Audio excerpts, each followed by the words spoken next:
Today on the Get Better Everyday podcast, I've got Tony Yuke with 30 years in the game of real estate. Thanks for joining me, Tony. Thank you. Yeah. Tell us a little bit about the last 3 decades. I know some things, but I think that I'm actually gonna learn some new things and hear some new stuff from you today. So take us back. You've been in real estate for over 3 decades. Tell us what's gone on over those 3 decades. So Matt, I was licensed in 1989. So that puts you probably high school? 3rd grade. I was doing the math. I'm like 9 years old. Yeah. All right. So Bancroft Elementary. Matt was a beaver then. I was fresh out of junior college and I wanted to figure out what I needed to do in life. And a friend of mine said, hey, let's go take the real estate licensing course. Let's become realtors. Fast forward, he bailed out, became a EMT driver, and I decided to get into real estate. Sweet. 1989 in Sacramento, California. 1989, right? The end of 89. Yep. Century 21. I even wore the yellow coat. Sweet. So how long did that run in real estate last? So I sold real estate, resale real estate for a couple of years. Then I actually worked for JTS Homes, sold some new homes, sat in subdivisions and kind of got bored with that. The market was sliding also at that time. As soon as I jumped in, it started sliding. Had some, had some free time in the sales office. So I decided, why not jump into possibly something in the same industry, but a lateral move. And that was appraisal. I became a licensed appraiser in 94. And the whole time as a licensed appraiser, I also retained my sales license and, still continued to be a realtor, but just not at, at a full-time. Yeah. So you're doing gig both, which this is a cool conversation, man. Cause I know some of it, but then some of it I don't know, like JTS and new builds. Right. I want to dig into that and the difference between, buying a new build in 1992 maybe and 2024. I'm interested. But maybe, we'll go to that first and then we'll talk about the appraisal stuff. Mm-hmm. You're working at JTS, you're fresh, young kid, brand new to real estate. What was that like? And from what you know about how new builds operate today and how the sales agents operate inside of new builds, is it the same? Is it different? I can't imagine they're too far off from being different from each other than technology. But, selling a house is pretty much the same. Yeah. When it comes to you representing a builder and you having, the product to sell, they have to come in to see you. And that's pretty much how it is today. Yeah. I mean, right now, 2024, the latest stats I saw, like 30% of the home sales are new builds. A lot of building going on, not a lot of stuff, resale for sale. Where were they building in the early 90s in Sacramento? So in the early 90s, it was really prevalent where you would see the new construction primarily in Elk Grove. Mm-hmm. It was huge. Parts of Natomas was starting to blossom too, but mainly where was I? Mainly Elk Grove, South Sacramento. Is that where you were working? Were you in Elk Grove? I JTS? was. Okay. I was also in Antelope. Antelope also was really heavy into to the construction. There's a lot of land up, toward Roseville, toward the Placer County line. Roseville hadn't really even started growing as much. Wasn't traffic yet on 65. Right. But Placer County caught on. Rancho Cordova started growing out there too. So pretty much where you see now, right? It's just the offshoot of what had already started. Right. Yeah. I mean, Elk Grove is just for 3 decades straight, I think, just built and more and more homes, more and more families. I popped into an open this weekend after I left yours. I took a detour to find a Dutch Brothers and I popped into an open in Natomas, and geez Louise, dude, they're building like crazy out there. As a real estate agent, I'm going to get back to your story and the rest of the 30 years, but why so much building in Natomas? Do you have any idea? The availability of land, the affordability of the land. So the developers were scooping up these properties, these big parcels on the cheap, and mainly because it was floodplain. Right. They built a lot of Natomas on floodplain, Right. Yeah. the 100-year floodplain. So that's basically for every 100 years, that property, that land is going to flood, severely flood one time at least. Yeah. The home's a little bit cheaper in Natomas, but you're also going to pay flood insurance. You know, I know that as a lender, that's required on those homes built in Natomas. But I was surprised, Tony. 4-bedroom, 3.5 bath, 2,200 square feet, beautiful. I think it was built in the 21, the house I walked through, for $650,000. I thought to myself, like, that's a pretty good deal. Natomas is has really, really good schools now too. You know, they haven't they've prioritized schools out there, so you know that's become a big draw. Yeah, I mean, my Uber driver's taking me out to the airport and tell me all about you know all the building going on in Natomas. For whatever reason, I've had 2 Uber drivers back to back that have been in Natomas for 2 or 3 decades and tell me about all the cool stuff going on there. But enough about Natomas. Let's go back to your story. Now we're in the mid 90s. You've gone from a new agent doing resale, JTS new build stuff, transitioned to do appraisals part-time while you're working in that JTS office. Yeah. Where do you go from there? Cause I know eventually there's a build up of a big appraisal company. So the appraisal process started in its infancy basically at the sales office where I just studied. JTS at the time in Elk Grove was taking homes as trade-ins. So they basically somebody owned a house. They couldn't sell the house. So JTS would buy their home, pay cash for it at a discount. Wow. Okay. And then they would finance, or, you know, their lenders would finance the new purchase. See, the biggest problem was just being able to unload for, a good price, the resale home. So they would discount it like 15%. And so people would be so okay the buyer comes in yeah. and says, "Hey, I want to buy this new build. Will you buy my place in College Glen?" And they would buy it. Absolutely. Oh, that's interesting. Yeah. So a lot of those homes, I mean, they were from all over, but a lot of them were from the South area. So they were wanting to improve, get a newer home, whatever. Yeah, South Sac to Elk Grove. Yeah. And it was an amazing opportunity for people to be able to get into a new home. They were fine with discounting it. Right. So these appraisals would actually come in because the builder would make them get an appraisal, just a fair market certified appraisal. And I would study those appraisals.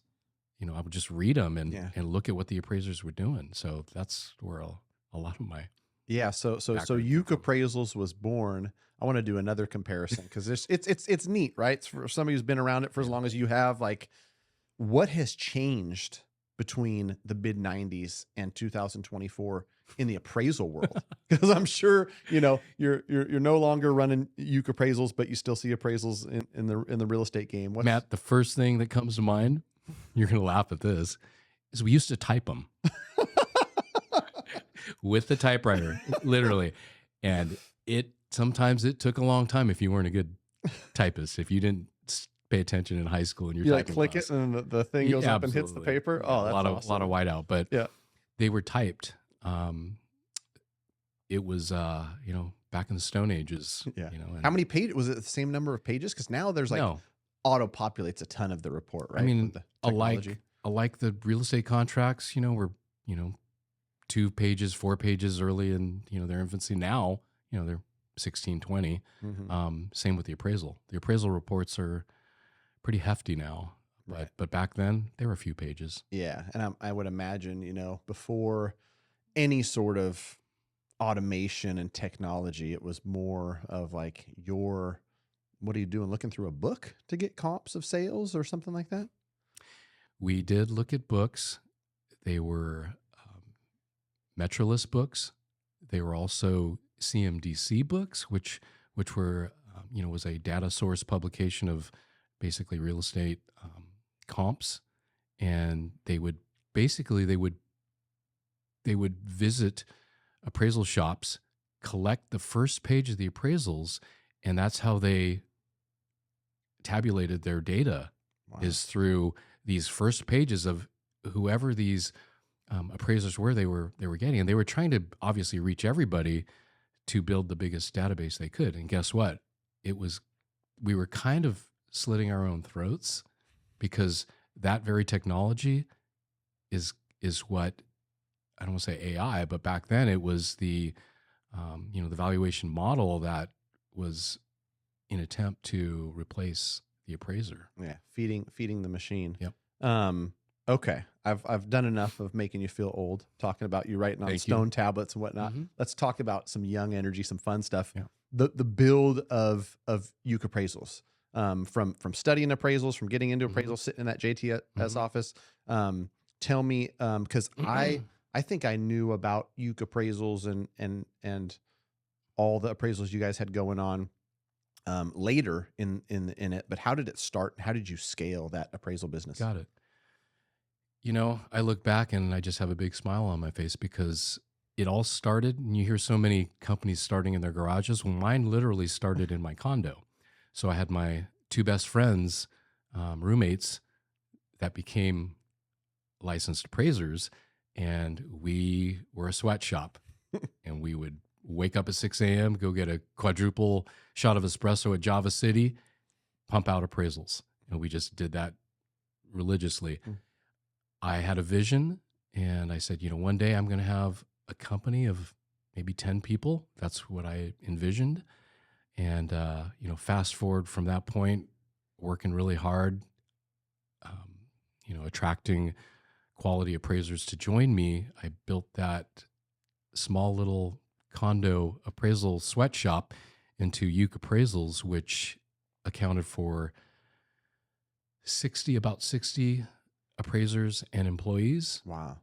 3 offices: Brentwood, California, in the Bay Area, Fairfield, Solano County, and the corporate office in Midtown Sacramento. Sweet. So you guys had 60 appraisers at your peak? There were 60 employees, so probably total. About 45 appraisers. Okay. And some support staff and office admin stuff. Oh yeah. There was a lot of admin. There's a lot of layers of that. I at the time, during the the heat of the battle, I was in talks with Chicago Title to actually, me and 2 other appraisal companies in the state of California were trying to put a statewide appraisal company together, owned by Chicago Title. Wow. It never came to fruition, but I mean, we had multiple meetings trying to put it together. I ended up getting a big contract with Chicago Title, where my company was doing all of just all these drive-bys that Golden One was putting out at the time, when there were a lot of seconds going on. They needed a drive-by valuation. Down and dirty. What years did Yuke Appraisals run? Yuke Appraisals ran essentially from 1995, 96, and ran strong till about 2009. Okay. Yep. Okay. Yeah. So had a good, and at your peak, when you got 60 employees, how many appraisals are you guys pumping out every month? I flash back to, the biggest months when it was just insanity. Back in the fax machine was the way we received appraisal assignments, or by phone. But I swear that fax machine would just nonstop. Yeah. And the sound of that old fax machine just kept going. So we in our Midtown office, the corporate office, I remember one day we had 55 appraisal requests. Wow. In a day. And I had probably 14 appraisers working. Wow. Out of that office. Wow. Yeah, it was hot and heavy. I think that month was probably close to 900 appraisals. Wow. That's cool, man. That's cool to think about. And especially, there wasn't as much technology. So it was more kind of hard labor. Oh yeah. And you guys are driving and digging in books and, handwriting. And by then, probably no longer typing. No. But, by that time, we had already had our software. The computer was out. Absolutely. And we weren't quite emailing at that time. Our deliveries, and you don't know this, Matt, but I bought my father a Toyota pickup, and he would hand deliver our appraisals. That's cool. I mean, it's crazy to think about, but it's such a cool thing, right? Like somebody's buying a house or somebody's refinancing, like, here you are, here's your appraisal report. Well, and Partners Mortgage, Comstock Mortgage, Vitech Mortgage, Evans Mortgage, all these old school mortgage companies, they relied on us, and we would hand deliver like 8 appraisals at a time, drop them off, 3-4 day turnarounds, pumping them out. Wow. Hundreds a month, over that time period. Wow. Yeah. So do you guys, I don't know how any of that works. I think about, in mortgage, it's all stored technology wise, and we got to keep records for years. Did you guys have to keep records of appraisals you'd done, like in that corporate office? Was there, a copy of that appraisal report that got delivered in Dad's truck? Back in those days, yeah, we had to have the hard copies. Yeah, we had to have the hard copies, and I forgive me for remembering Mr. Lundquist, who could tell me how long you have to retain them. right. By law, by DRA statute of law. limitations is way over by now. You're safe. Okay. 5 years. Yeah. Awesome. Yeah. Speaking of statute of limitations, I want to hear some cool stories, and I think the audience enjoys fun stories too. And the statute of limitations has passed during those run-up years, I'll call it. Everybody knows about the financial crash, 2008 and 2009, where the world came to a crumble. But before that, things in the real estate world were crazy, and I was mid-20s. Running another small business, the card room, right? And so I had friends and clients that were in real estate and in mortgage. And trust me, the limelight, a lot of stories were told about, using these pictures from here for this appraisal over here. What's the craziest thing, or maybe just maybe not even crazy, but a fun story you remember from those times? And it might be like something that was sold in 2003 for $245. You guys appraised it and it was legit worth $600,000 3 years later, something like that. I think what comes to mind is hearing about some stories, nothing that we actually witnessed. I know we witnessed enough of, tomfoolery. Absolutely. But I think I remember some stories where some local appraisers actually did some clipping. They literally took pictures of a completely different house that looked probably 20 times better than that subject house and appraise it. False comps, hugely inflated value. The more they valued it, the more the borrower could pull out. At those times, the lenders are lending up to 100, 110% of the value. Wild times. Yeah. I just remember through friends, through people coming in, hearing the wild stories about what was going on at AmeriQuest, the mortgage company. We worked for them. Right. Well, and it's a blessing for me as a mortgage guy who started in 2014. I never was even put in the position to have to write a loan that was a neg-am loan or, some of these disastrous products, which, I tell people a lot.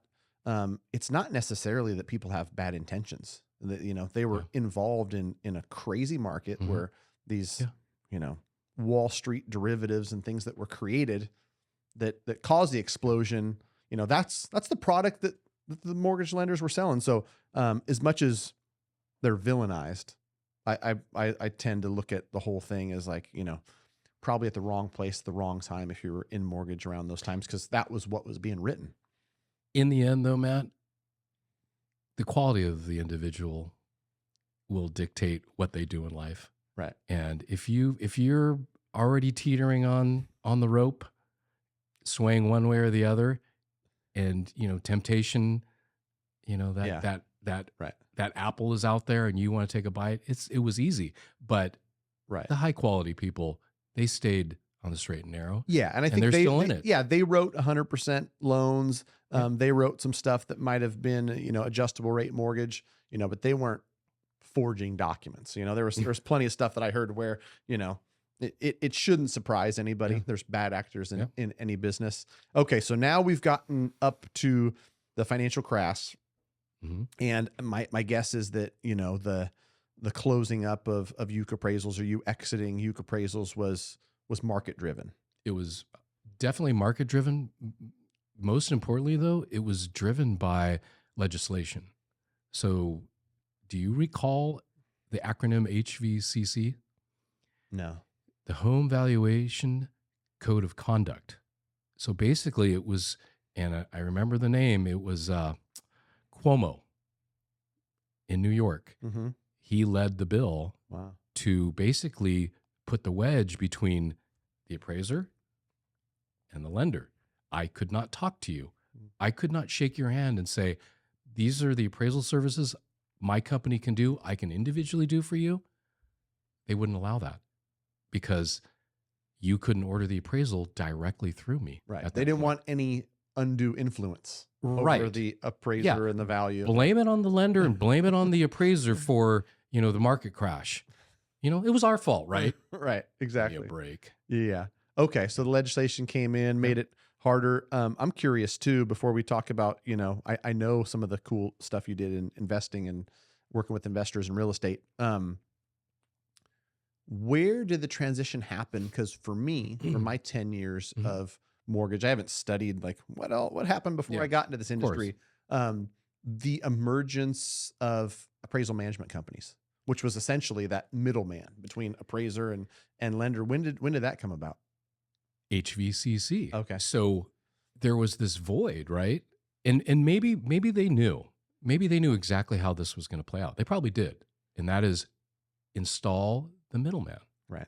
Put the unbiased, at that time, these appraisal management companies weren't even owned by the lenders. They were a separate entity, right? We find out, fast forward a few years later, all these mortgage companies were buying appraisal management companies. Yeah. Yeah. So essentially, it just shifted. Right.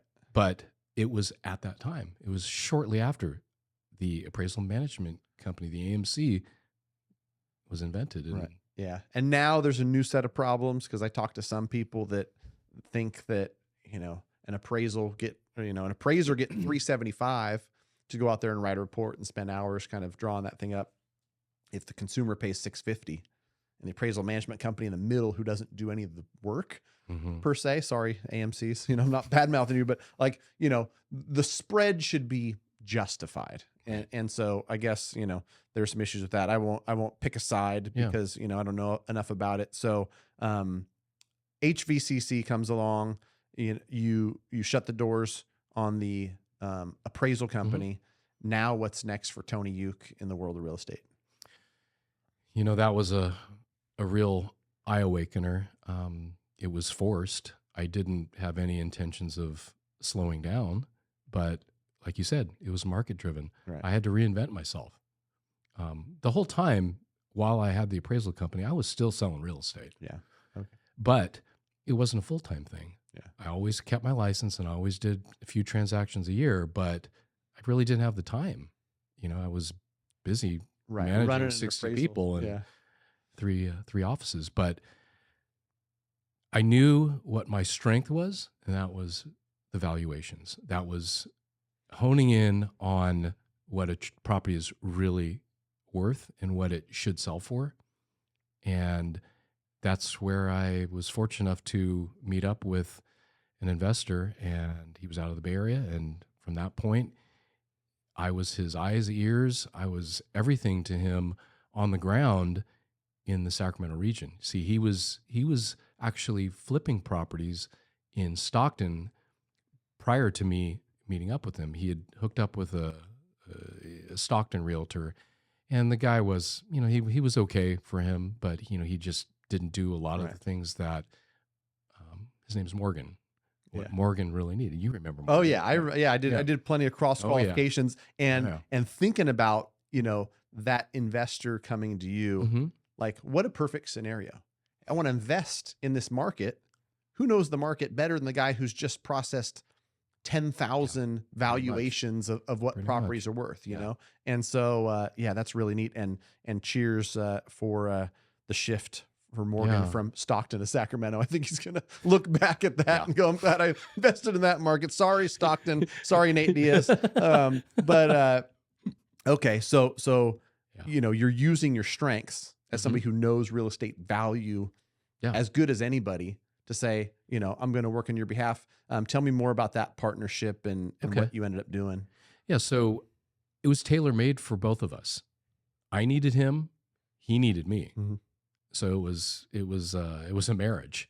And, you know, I can't tell you how much he relied on me, because I can tell you honestly, about 80% of these properties he didn't even see. Yeah. I mean, he must have flipped, I don't know how many we flipped together. If I had to guess, I'd probably say 150 properties together. Yeah. And he probably saw less than 20% of them. Wow. And so I was actually purchasing for him at the courthouse steps. He would give me, he would FedEx me the night before the 8 a.m. auction. Literally, he would FedEx me at 6 p.m. a stack of cashier's checks, sometimes 2 million in checks. Wow. Made out to him. But literally, I would go to the courthouse steps and bid on properties for him. Yeah. And in those years, 10, 11, 12, Yeah. the real estate market, from, my outside eyes thinking of it, I got a finance degree, but I'm running a poker room. I'm not actively involved in real estate. Stuff is being sold on the cheap.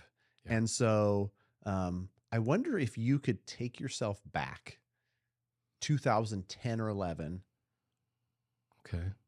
Because value, and you're like, wow, look at this property. It's going to sell for $130,000.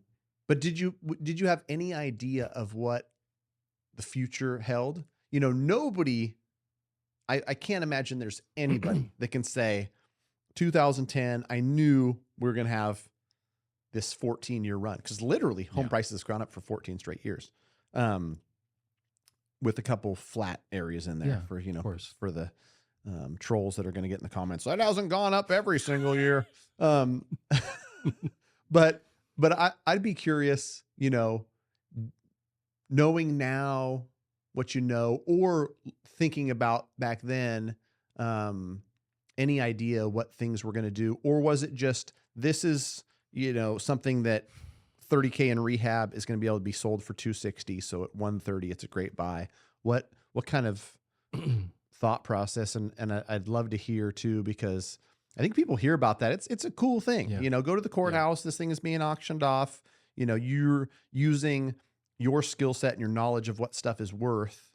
And then buying houses that the investor is going to pour money into and fix it up and sell it. And, I know neighbors loved these investors because they helped kind of bring neighborhoods back that had every third house foreclosed and, place was in shambles.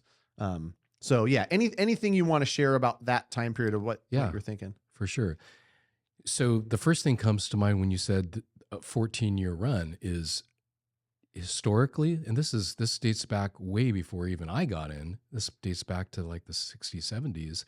And that is, there was a real estate cycle, and the cycle was usually a 7-year cycle.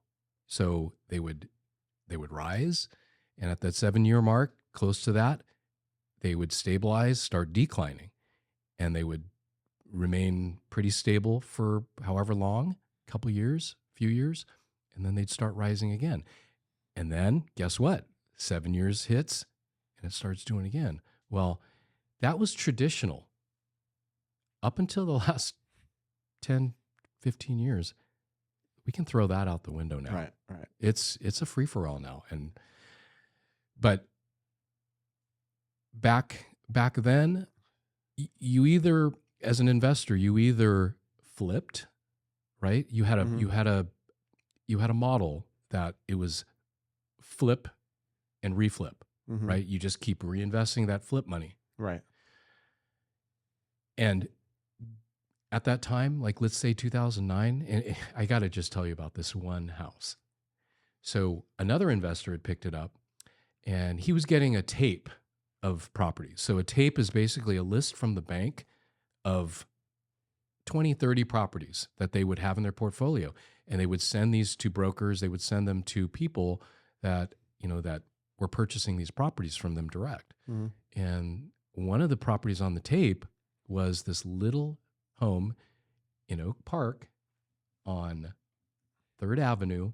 You know how close it is to our alma mater, right in Oak Park, right in the heart. $23,000. Okay. Wow. And it was a fixer.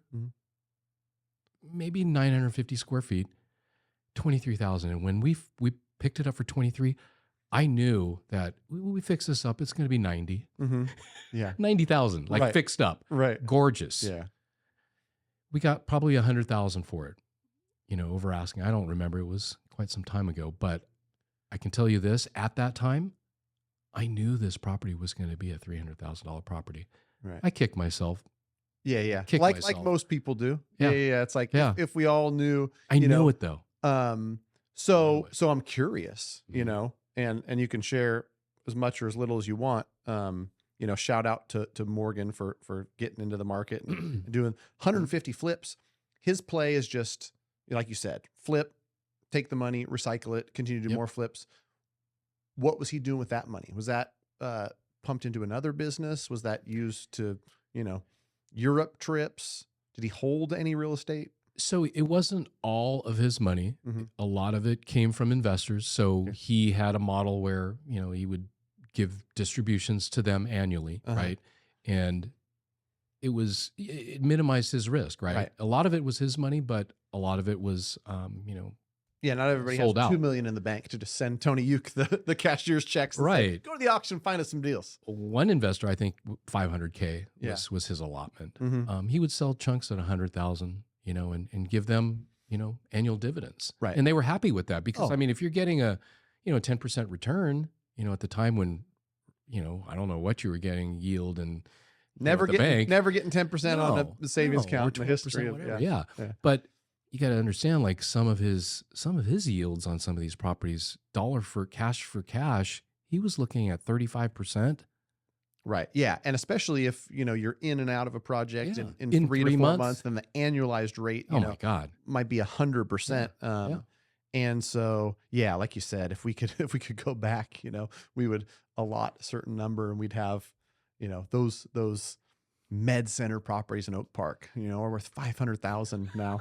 And I think there's some South Sac areas that we're selling for 70 grand, even nice area like College Glen. There was stuff in the 150s, I think, during that time. But who would have known? Okay. So now you're back in the saddle working as a real estate agent. That's your full-time gig. You found your niche working with investors. I know Morgan wasn't the only one because, around 2014, along came Matt, the mortgage guy. That's right. Called my old buddy, Tony. I said, hey, Tony, I'm getting involved in mortgage. And I know I've told you this before, but thank you. When I was brand new, it's a cool part of my story and it's the truth. You with 20 years experience said, start showing up to open house with me, start learning about real estate and whatnot. So I owe some of my early days, some of my start to Mr. Tony. You know how smart you are, Matt? I'll tell you how smart you are. The longevity that you have in this business that's going to take you as long as you want to be in this business is because you listen to the elders. You listen to the ones that had been through it. And I remember telling you this, Matt. I told you, I said, whatever you do, don't be a slave to those refis. I said, you have to focus on the agents. You have to make those agents happy.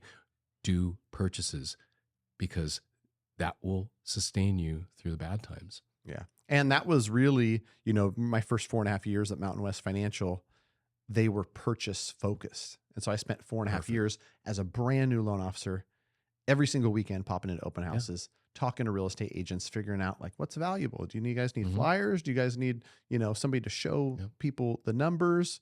The whole YouTube thing started because I wanted to educate myself and be more valuable to clients and realtors alike. And so I like this, how we're just kind of walking through your story. So 2009 to 2024, we got a 15-year run, which has mainly been back in real estate. Part of that you've spent. There was no appraisal. I hung up my appraisal shoes in 2009. So 2010 is when I all in full-fledged real estate. Yeah. And I think the realtor, if we took the last 14 years, at least the first half of it was really heavy investor focus, right? You're going to have 100%. Family members, you're going to have friends that say, hey, I want to buy a house. Hey, I've got something to list. But a lot of it was, somebody like Morgan, other investors that were flipping. Matt, at that time, up to about 2016, it was probably 75% investor. Yeah. transactions. And then, brother referral, 25%. Right. Okay. And so, yeah, over the last 7 years, back to the bread and butter of real estate, which is some people want to sell, some people want to buy. That takes us to today. I think that your insight is valuable because you've seen so much.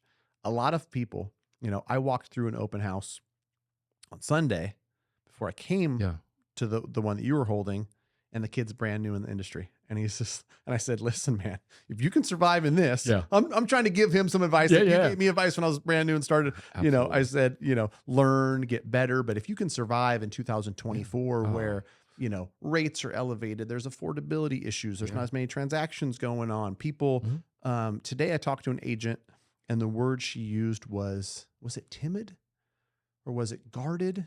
Some word like that. Buyers of today. Right now, 2024. And a good point from the agent I talked to earlier, shout out Kathy. She was holding something open on tour after the regional meeting. She reminded me, and I think this is true, over the next few months, we've got an election coming up. People are uncertain in general. They don't know who the next president is. They don't know what kind of policies will be put into place and how that'll affect, their job, the economy. And it makes sense from somebody just thinking out loud about that stuff. And so that is going to cause people to, slow down their decision-making, pull back a little bit. And so here as we sit, summer of 2024, what is your kind of view of the market as it stands? And what do you see for the next 6 months? Because I like the boots on the ground perspective. You're talking to sellers every day, talking to buyers every day. I'm doing the same. What are you seeing, hearing, and feeling in the real estate market right now? So right at the moment, there's a lot of uncertainty. There's a lot of uncertainty with the buyers. So the sellers, we know they've been used to the glory days. They've been used to the, put your property on the market, multiple offers, over asking. That's what they're used to. And, we had a little dip a couple of years ago, and then it charged right back up again, and I feel like what's happening now will probably run through the elections. I think 2024 is going to be pretty much the same as it was 2023. And, as great as as great as it was in the spring when rates were higher than they are now, we're not even going to be at that point. These buyers have pulled back. Yeah. And I think that people, if you think about it, you look at it, 2022, I remember hitting 8% at the end of 2022. I remember how slow the market felt. Everything stood still, and then the new year started, rates came down a little bit, people came charging back, and you kind of, forget easily, how slow that market is. I think what I am trying to encourage buyers, because I'm on team buy side, I'm doing mortgages, and that's my focus is, it's a good time to be on the buy side because you're going to have a little bit of leverage. That uncertainty, you don't have to use it to take advantage of people, but the tour house that I walked through earlier today, it's been on the market for 88 days. That seller is open. That seller is open to everything, all offers, some credit to help buy the interest rate down. And so, for buyers, that should scream opportunity. And, you can be uncertain, you can move slow, you can be all the things that we think buyers are right now, but, don't be frozen in time and wait like some people will, and they'll follow the herd. And then, rates go down to 5.5 summer of 25, and everybody's back in the market, and you're following the herd. And now you're paying 15% more than you might have paid, September of 24, when people were scared and things slowed down. And you could talk to a seller that's had their home on the market for 65 days. They might have already moved to Tennessee. So I guess there's lessons for both sellers and buyers. What are the conversations you're having maybe with sellers right now?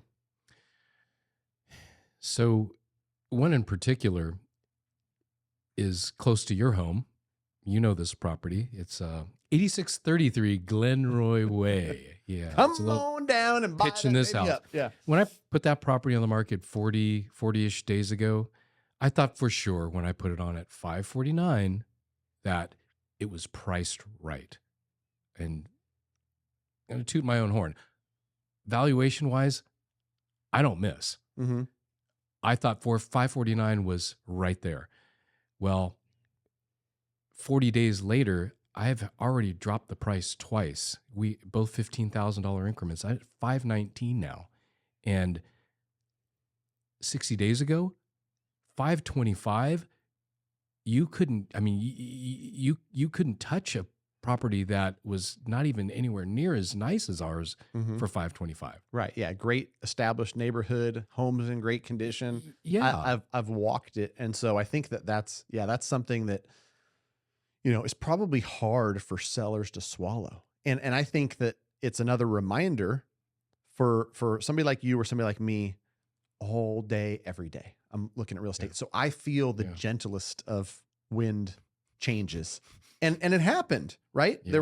There was some March, April dynamics in the market where it was just wild. It was crazy.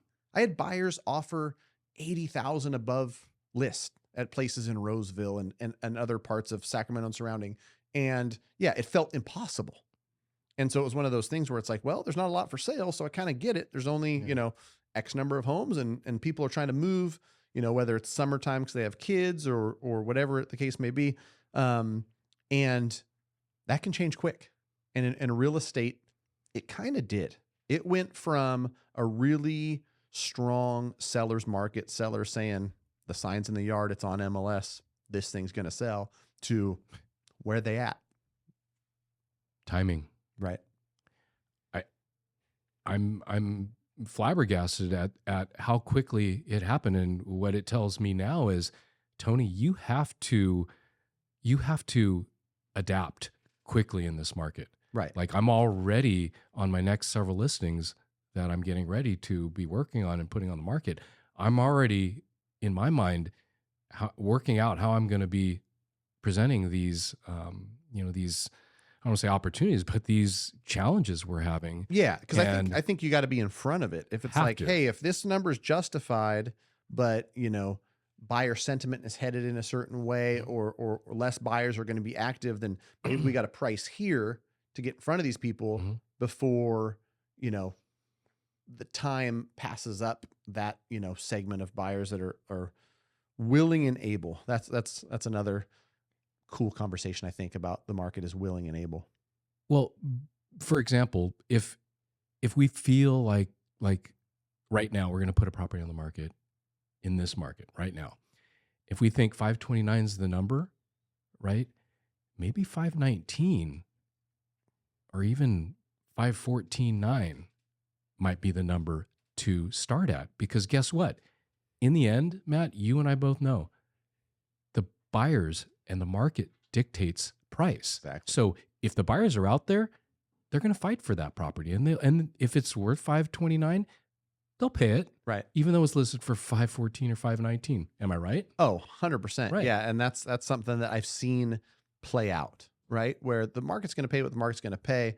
You know, there's other interesting dynamics that I see from, you know, a buyer mindset thing where we're in that market as well, where buyers want to feel like they got a deal. Hey, yes, rates are high, things are tough, not as many people can buy. So I'm, you know, one of less in the market that's actually willing to buy. So, you know, I want a $10,000 concession. I'm seeing that a ton right now. I'm seeing concessions being offered before the buy side even has to ask for them, right? In the listing, you know, $539, $10,000 in concessions.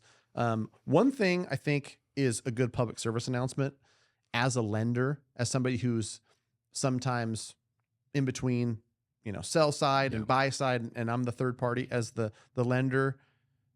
I think in this type of market, it takes a lot of communication to put a deal together. It takes a seller who's communicating really well and telling buy-side agents, hey, come to me. Tell me what your buyers are looking for, what will make them comfortable. It used to be begging the sellers to tell you, what does your buyer need? Do they need, or your seller, they need rent back? Do they need us to close it in 14 days? Well, when the market shifts and now it's the sellers 88 days in the market that are a little bit desperate for buyers, they're trying to lure them this way.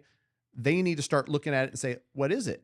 Will 10,000 in credit help them do a 1.0 buy down? Do they want all their closing costs paid because, you know, they want to save some money in the bank when they close? And so I see it every day. I see deals put together where sell side feels good about the price, buy side feels good about the mortgage structure and their price. And that's the cool thing, is that you can find a way where everybody wins. It's just a matter of communicating. So what have you seen in all your years being on both sides of the transaction that, you know, really works well? Maybe advice for agents or advice for clients even.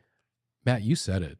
It's getting ahead of the market, or if we even think we're getting ahead, we're actually probably not getting ahead. We're actually just staying with it. That's not really what you're saying, is not really getting ahead now. It's actually just being there right in the temperature of the water and doing the things that you need to do to spur that other agent to show the property. I mean, you know, we're talking owner carries now too, or assumption of VA loans, you know, that have a 3% rate. I mean, anywhere we can find an angle that helps our clients get what they want, because that's what we want. As a buyer, we want that house. As a seller, they want to sell that house. Right. Yeah. You cannot just rely on it to sell itself anymore. Exactly. You can't. Yeah. And that's something that quite honestly is good. There's, you know, change in regulation with NAR and commissions. There's, you know, change in the market temperature and how quick things are selling. And so the good news is you work with the right professionals. Yeah. They're used to working hard. Yep. They're used to communicating. They're used to putting deals together.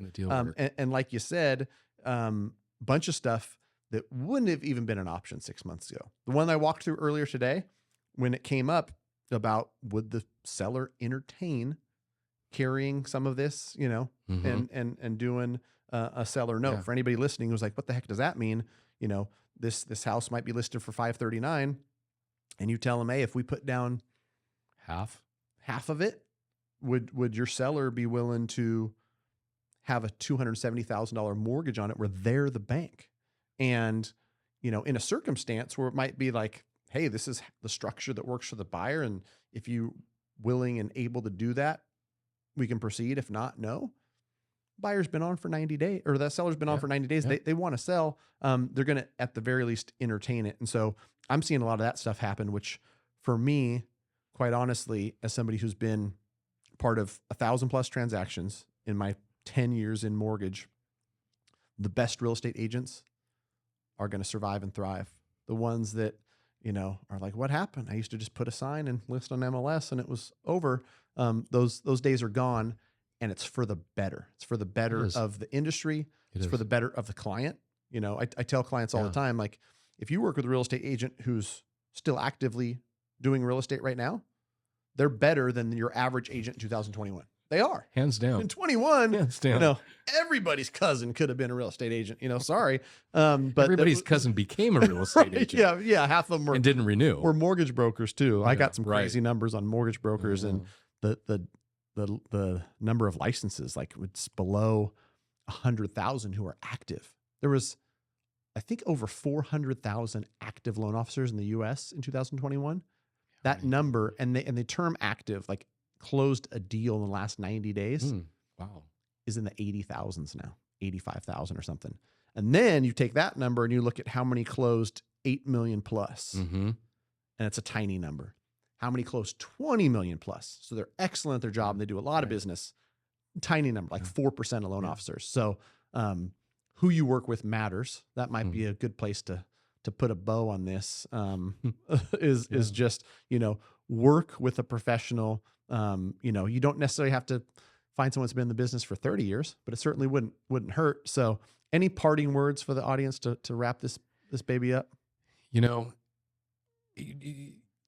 So back in 1989, I just have to tell you the story of my broker, Ron Tomlinson, Century 21 Progress Realty. So I asked him, I said, so, I'm 20 years old. I want to invest in real estate. He said, so just imagine yourself in a plane and you've got a bow and arrow and the hatch doors open. Wherever you shoot that arrow, wherever that arrow lands, buy it. And guess what? If I had bought anywhere that arrow hit, anywhere near Sacramento, guess what? Probably quadrupled. Yeah. Yeah. And that's obviously time, right? Right. Like, but that's the magic of real estate is time, holding it over time. Yeah. I like that. That's a great lesson for real estate. Get a bow and arrow. Just buy it. Buy and hold. And there's plenty of people that will say, oh, but what about this? And, keeping up with inflation. It doesn't change the fact that I've heard hundreds, probably thousands of stories of normal people who've acquired real estate.